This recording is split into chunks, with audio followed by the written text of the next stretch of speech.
My name is Lauren Tininenko. I'm from the USA, and a few years ago I had the incredible experience of swimming the English Channel, swimming from England to France, which is 43.5 kilometers. It took me over 11 hours, but this is the story.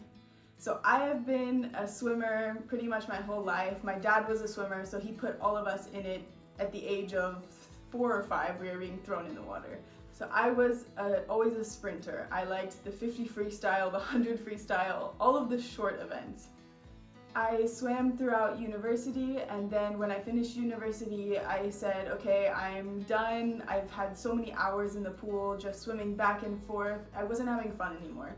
So I fully planned on retiring from swimming. And then after that, I moved to Shanghai, and I was living in Shanghai, not really doing any sports, just working.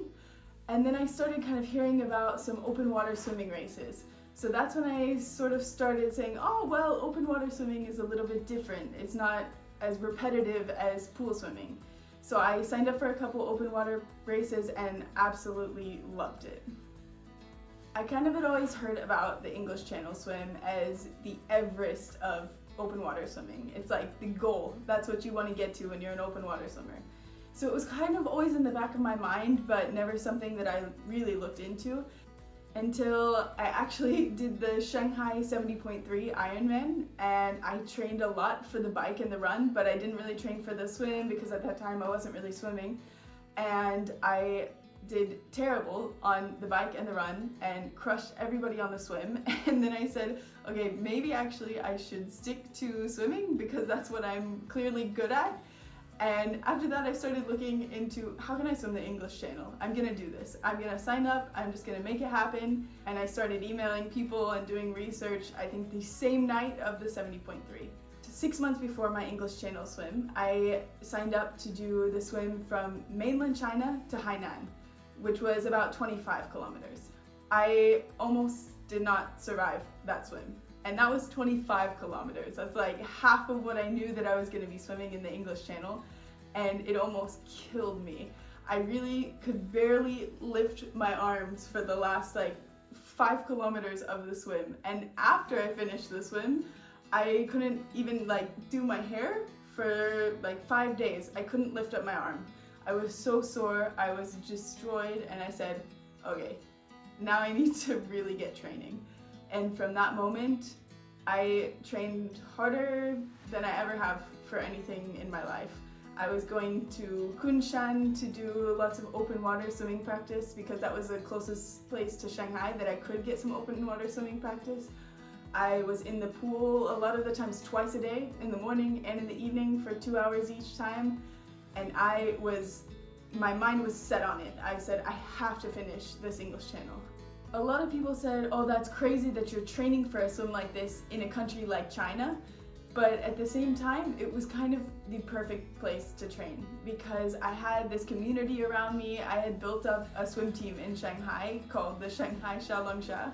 And it was just a group of adults kind of training for triathlon or training for whatever that wanted to swim. So we had a big group of people that were always training in the evenings, but also doing these weekend training trips with me, which was super helpful that I didn't have to go by myself. One of my favorite places to train was the Shinanjiang, and I had a team there that was really supportive, a team of just Chinese people that were always swimming in the freezing cold river, and they were so happy to receive us and to do kind of these little training trips with our team. Most of the time the river was between 10 and 12 degrees, so it was a little bit colder than what the English Channel was going to be, but with that, it gave me a lot of confidence. If I was able to swim in something that cold, it made me feel better that I'd be able to swim in the English Channel, which would be about 15, 16 degrees when I was swimming it. Another thing that was nice about training for the swim in China, rather than in the US where I'm from,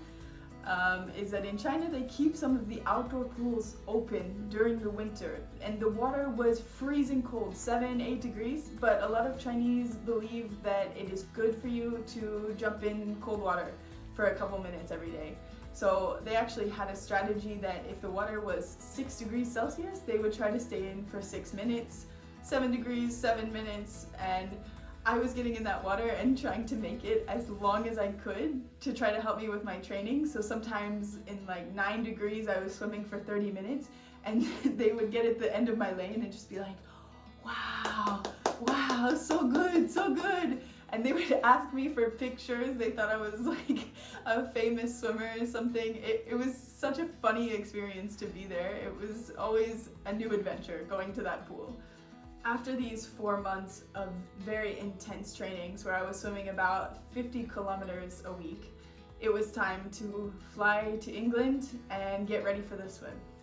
My sister was already with me. She traveled to England with me from China, and then my parents met us when we got there.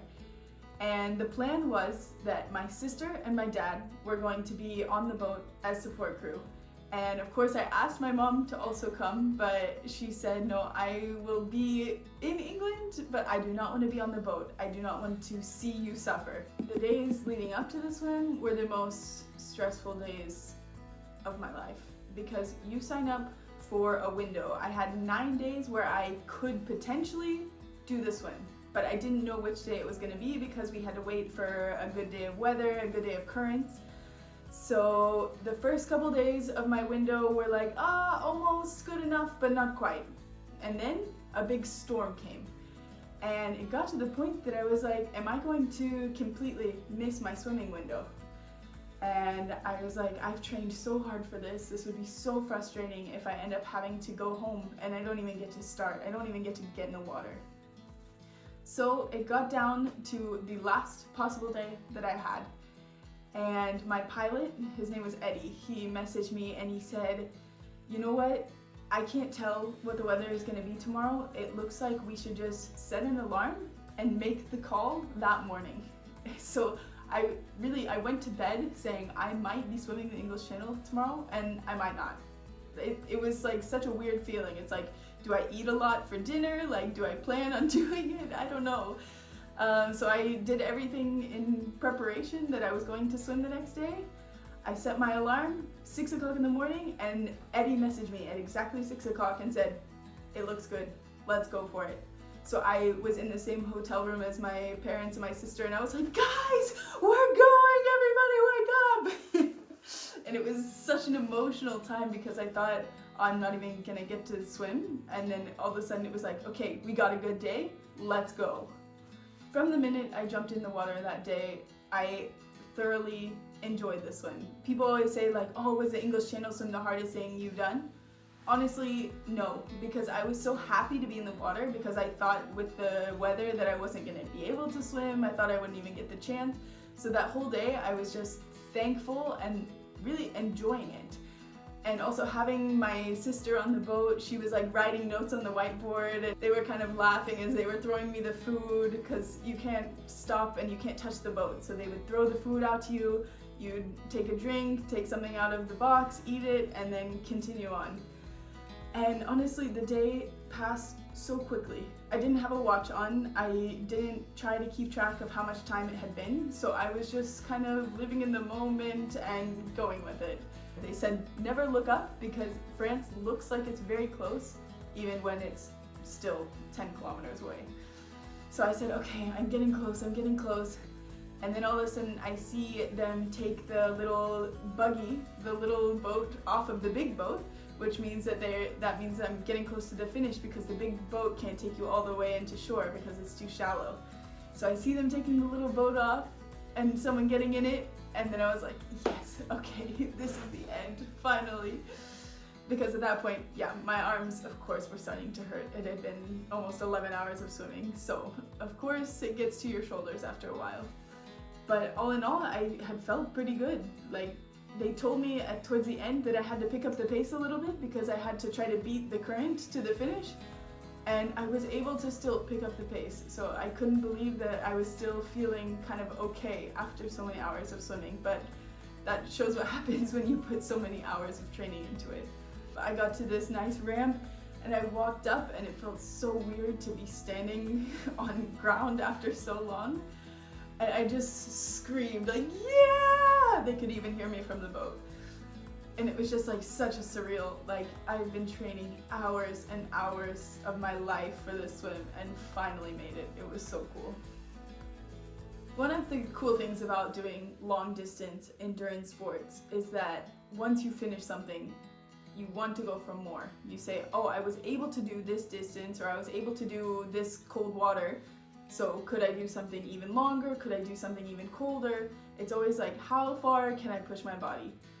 So of course after that, I was looking for more challenges. With my husband Nico, we ended up doing 16 full Ironmans in 8 weeks, one in every region of Chile, which was another tremendous challenge. But then we continued to go back to the open water swimming world, and we did a 13-hour swim that was 35 kilometers in the Lago Yanquihue in Chile, which is actually the longest open water swim that's ever been recorded in Chile. So one thing that I've learned from doing these challenges is it always helps to sign up for something that really just scares you. Because that way when your alarm goes off in the morning and you know that you have some crazy challenge coming up, you are going to get out of bed, because that's going to scare you into training. You're going to say, oh, I have to do this, I want to do this, so I'm going to get up, I'm going to train, I'm going to see what I can do. So don't be afraid to challenge yourself. You might be surprised what you're capable of.